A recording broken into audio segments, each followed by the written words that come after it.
Haujawahi kukwama kiuchumi kwa sababu hauna muda au nguvu ya kupambana. Kila siku unajiona unaamka asubuhi mapema, unapambana, unafanya kazi kwa bidii, lakini mwisho wa mwezi akaunti yako inasoma sifuri. Kisaikolojia, hii haitokei kwa bahati mbaya.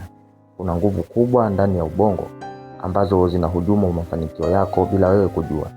Mtego wa kwanza unaitwa present bias na uraibu wa matokeo ya haraka. Wataalamu wa uchumi wa kitabia, behavior economists, wanaita mtego huu hyperbolic discounting.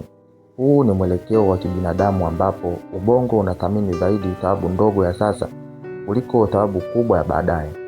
Utafiti maarufu wa chuo kikuu cha Stanford ujulikanao kama the marshmallow experiment.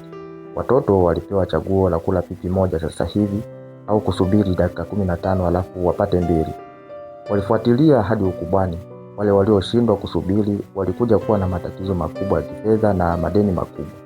Ubongo wako unaporubuniwa na mtego huu, unaona ni bora kuweka 10,000 kwenye mchezo wa kubahatisha ili upate hela sasa hivi kuliko kuweka 10,000 hiyo kwenye bando au kozi ya kujifunza ambao ujuzi utakuja kukulipa baada ya miezi 6. Tunakuwa watumwa wa dopamine ya haraka na matokeo yake tunapoteza mitaji yetu kwenye mambo ya usiku mmoja. Mtego wa status anxiety na matumizi ya kujionyesha. Mtego wa pili unaitwa mtego wa muonekano. Kisaikolojia, binadamu wanahitaji la ndani la kutaka kubadilika na jamii. Social proof. Hapa ndipo ubongo unapopoteza.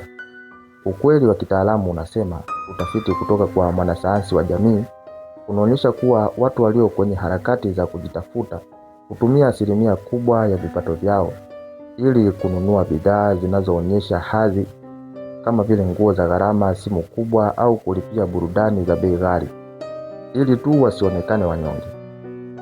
Hili ni kosa kisaikolojia la kutumia pesa ambazo bado haujazitengeneza vizuri au hazijazalisha kununua vitu usivyovihitaji ili kuwavutia watu wasiokujali. Ukipata 50,000 au 100,000, akili yako haitaki iende kwenye uwekezaji, inataka haraka sana ibadili muonekano wako wa nje. Matokeo yake unakuwa na umaskini na pia unapendeza machoni mwa watu, huku ndani unaumia. Mtego wa the illusion of time, upofu wa thamani ya muda. Mtego huu wa tatu ndio unaoua ndoto za vijana wengi duniani. Unaitwa optimism bias, imani potofu ya kisaikolojia kwamba una muda mwingi sana mbeleni. Hivyo unakuwa mtu wa kuhairisha mambo na unasema kila siku nitaanza kesho. Tafiti za neuroscience zinaonyesha kuwa ubongo unapofikiri mimi wa miaka 5 ijayo, unamchukulia mtu huyo kama mgeni kabisa na haumgusi. Ndio maana ni rahisi kupoteza masaa 4 kila siku kwenye mitandao ya kijamii ukiangalia maisha ya watu wengine, ukiamini utaanza kupambana ukitulia. Ukweli mchungu ni kwamba muda haujawahi kutosha na muda ndio rasilimali muhimu zaidi duniani.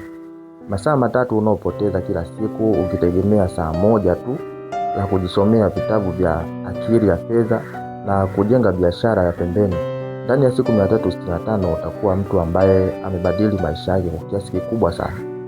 Muda sahihi ni sasa, na muda sahihi hauji kwa bahati mbaya ila unatengenezwa. Je, ni mtego gani kati ya hii ambao ulikuwa unakusumbua zaidi?